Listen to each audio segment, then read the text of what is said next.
karşınızda olacak.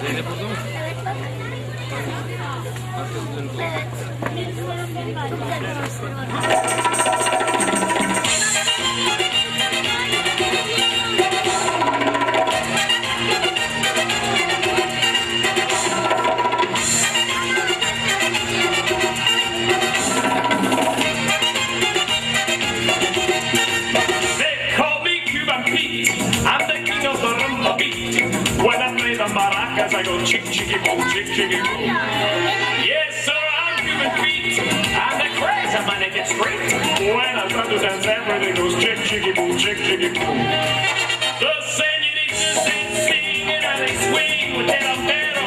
It's very nice. Some of the fine.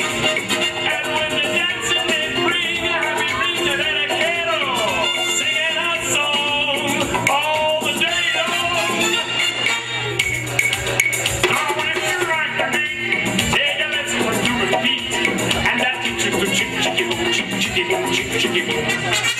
He's a really modest guy, although he's the hottest guy in Havana, in Havana.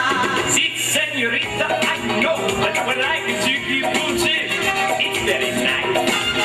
So let's fight. Please, my hand on your hip, and if you will just kiss me your hand, then we shall try. Just you and I. If you like me, take a little Cuban beat, and I teach you to chick chicky boom, chick chicky boom, chick chicky boom.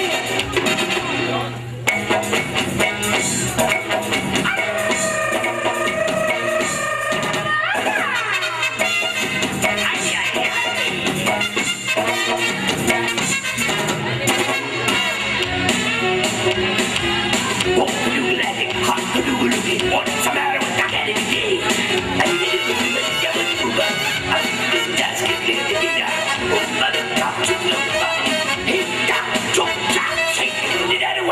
See ya! Bravo.